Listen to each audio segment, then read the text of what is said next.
In a wrestling company essentially built off testosterone and large egos, you bet your ass real life fights have taken place before Backstage. I'm D-Wicked from Watch WWE. Hey, I got a Twitter, feel free to follow me, and these are the 10 Backstage fights you didn't know about. Number 10, JBL versus Blue Meanie. We're starting this list off with the exception, as this fight wasn't actually backstage, it was in the ring. One Night Stand 2005 was awesome and featured a brawl between ECW and WWE. This, of course, unlike Paul Heyman's badass shoot, was scripted. What JBL did to the Blue Meanie's face, however, that was not scripted. Number 9, Great Khali versus The Big Show. Two of the most beloved WWE superstars of all time. These two behemoths have had a backstage fight before. I'm just gonna imagine it went like this. Khali chop, Big Show chop. Khali chop, Big Show chop. Khali brain chop, Big Show moonsault, everybody dies. Number 8, Sin Cara versus Sheamus. Wait for it. Number 7, Sin Cara versus Simon Gotch.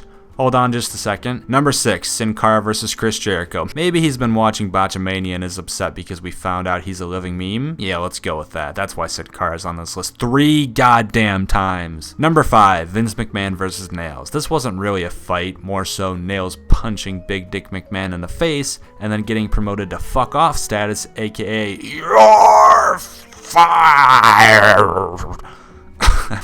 I wish I could do a Vince impression, I really do. Number 4, Brock Lesnar versus Kurt Angle. Whoa, now what? Well, it did happen, but it wasn't like a crazy backstage brawl. Back in 2001, it was pretty well established in the locker room that Angle was the toughest motherfucker in the company. Lesnar challenged that by saying he had bigger muscles and would rip the throat out of any motherfucker who dared to cross him and shove that back down their open wound of a throat. I don't know where I'm going with this. The locker room encouraged, and because of peer pressure, they had a little shoot fight. It's unclear what actually happened. Angle said it was a solid 10 to 12 minute matchup where he won after a takedown and the world's longest rest hold. Lesnar said he had Angle tapping in 10 seconds, which literally makes no sense as it was a shoot fight, so you tell me who's right. Number 3, Batista versus Booker T. Unlike Dave's good friend Hunter, this fight with Booker T had no racial implications. You're welcome for that reminder of that awful dog shittery. Booker T apparently beat Batista and had him down when the locker room tried to interfere when they said, "Let us continue murdering each other," and round 2 commenced. Booker T won yet again, proving that it's not always the size of the dog of the fight, it's the size of Batista's dick.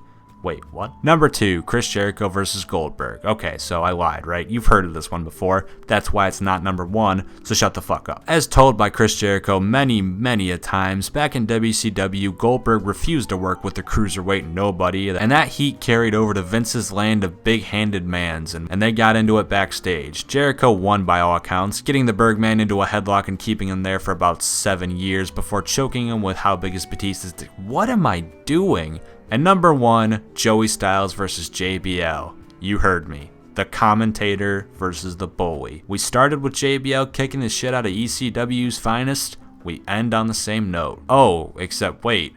No, we don't, because JBL got his ass handed to him by Joey Styles. This fella right over here, the 5'7", 180-pounder. He beat Jibble over here in a fight. I can't believe it. Joey Styles managed to create the biggest mystery in WWE's illustrious history. But hey, seriously, follow me on Twitter at DWickedYT, guys. Thanks. And that's our list. What are your thoughts? Tell us in the comments below, and if you like what you saw, check out our other work over at Spacebound, Watch 10's, Conspiratorial Wrestling, and of course, D-Wicked. You can follow me on Twitter at DWickedYT, and if you enjoyed, like the video and subscribe for more of the best wrestling content you've ever seen. Thank you all for watching.